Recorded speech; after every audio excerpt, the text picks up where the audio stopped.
आप 100 डिब्बे protein x के खिला लीजिए, कोई हेल्थ नहीं बनने वाली। 100 डिब्बे आप बॉर्नवीटा के खिला दीजिए, कुछ नहीं बनने वाला उससे। और आप अगर एक डिब्बा बॉर्नवीटा का खरीदेंगे तो कम से कम 200-250 रुपए का है 1 किलो का। तो 200-250 रुपए का 1 किलो बॉर्नवीटा खरीद के तो खाएंगे, लेकिन किसी को आप कहिए कि मूंगफली खाओ गुड़ के साथ, तो नहीं खाएगा कोई। रोज अगर गुड़ के साथ मूंगफली खाएं तो जितनी प्रोटीन उससे मिलती है, जितना कार्बोहाइड्रेट उसमें से निकलता, जितनी और दूसरी चीजें हमको मिलती हैं, उतनी 100 पैकेट बूस्ट खाने से नहीं मिल सकती। लेकिन मुश्किल से मूंगफली का गुड़ के साथ खाने का प्रचार तो नहीं है, लेकिन बॉर्नवीटा का प्रचार है। और ये जो बॉर्नवीटा, मोल्टोवा, इन तमाम चीजों में मिलाते क्या है? एक बार मैंने डॉक्टर जैन से कहा कि आपके पास तो ऑल इंडिया इंस्टीट्यूट की इतनी बड़ी लेबोरेटरी है, आप जरा इसमें पता करिए कि ये मिलाते क्या है, कैसे बनाते हैं बॉर्नवीटा। तो उन्होंने 3 महीने के बाद मुझे एक लंबी सी चिट्ठी भेजी, उसमें हर एक के बारे में लिखा कि देखो बॉर्नवीटा कैसे बनता। बॉर्नवीटा बनता है मूंगफली की खली से, मूंगफली की खड़, माने मूंगफली के दाने में से तेल निकालने के बाद जो वेस्ट बचता है उससे बनता है बॉर्नवीटा। मेरे गांव में मूंगफली के तेल के निकालने के बाद जो वेस्ट बनता है उसको जानवर खाते हैं, लेकिन हमारे देश में इंटेलिजेंट लोग वही खाते हैं बॉर्नवीटा के नाम पर। और आप बाजार में चले जाइए, मूंगफली की खली आपको 20-25 रुपए किलो में मिल जाएगी। गुजरात में तो उससे भी सस्ती मिलेगी। मैं तो मेरे गांव की बात कर रहा हूं जहां मूंगफली होती नहीं बिल्कुल। यहां तो सिंगदाना इतना होता है गुजरात में, मुश्किल से 20-25 रुपए किलो में खली मिलेगी, उसको वो बेचते हैं 200-250 रुपए किलो में। और हम लोग तकनीकी भाषा में कहते हैं वैल्यू एडेड हो गया। काहे का वैल्यू एडेड हो गया? जेब काट ली आपकी और आप कह रहे हैं वैल्यू एडेड हो गया। उन्हीं डॉक्टर जैन साहब ने मुझे बताया कि हॉर्लिक्स में क्या है, कुछ नहीं है, जौ का सत्तू और चने का सत्तू। बिहार में उसको हम लोग कहते हैं सत्तू, अंग्रेजी में कहते हैं हॉर्लिक्स। अब किसी से आप पूछिए कि सत्तू खाओगे, कहेगा क्या फालतू की बात कर रहे हैं आप। और पूछिए हॉर्लिक्स खाओगे, हाँ हाँ खाएंगे। क्यों खाएंगे? क्योंकि अंग्रेजी का नाम है और बड़ा भारी नाम है हॉर्लिक्स।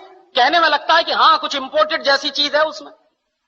कंटेंट क्या है? कुछ नहीं, उस पर लिखा हुआ है साफ साफ, इट इज मॉल्टेड। मॉल्ट माने ही होता है जौ का सत्तू।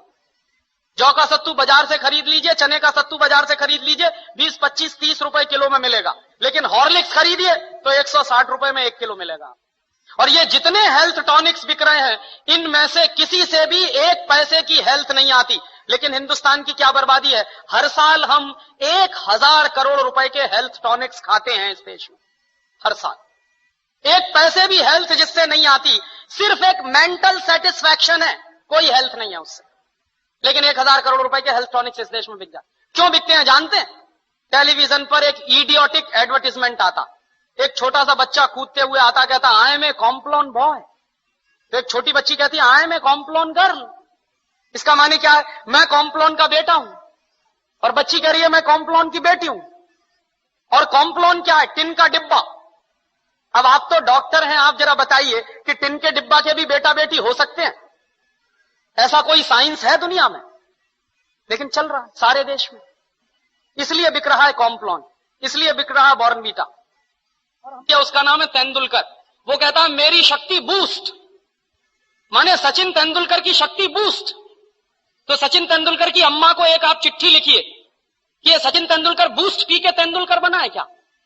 कपिल देव की शक्ति बूस्ट। कोई भी खिलाड़ी बूस्ट खा के खिलाड़ी नहीं बन सकता। एक सबसे ज्यादा महंगा खिलाड़ी माना जाता है टेनिस का, उसका नाम है बोरिस बेकर। सबसे ज्यादा ताकतवर भी है। उसकी लगाई हुई एस सर्विस 160 किलोमीटर प्रति घंटे की रफ्तार से निकलती है। माने ट्रेन भी जिस रफ्तार से नहीं जाती, उस रफ्तार से उसकी गेंद जो मारता है वो जाती है। कितनी पावर होगी उसके शॉट्स में। और आप कभी भी बोरिस बेकर को देखिए, खेल जब भी रुकता है 5 मिनट के लिए, 2 मिनट के लिए, बैग में से केला निकाल निकाल के खाता रहता है हमेशा। तो बोरिस बेकर को शक्ति मिलती है केला खा के। तेंदुलकर कहते हैं कि हमको शक्ति मिलती है बूस्ट खा के। केले में जितनी शक्ति है दुनिया के किसी भी हेल्थ टॉनिक में हो नहीं सकती। लेकिन दुर्भाग्य क्या है कि इन चीजों का प्रचार इस देश की जनता में ना के बराबर है। और इस देश की जनता जो है एक अजीब तरह की पेसिमिज्म में जिंदा है। कैसे जिंदा है साहब? शहर में बूस्ट खिलाते हैं तो गांव के लोग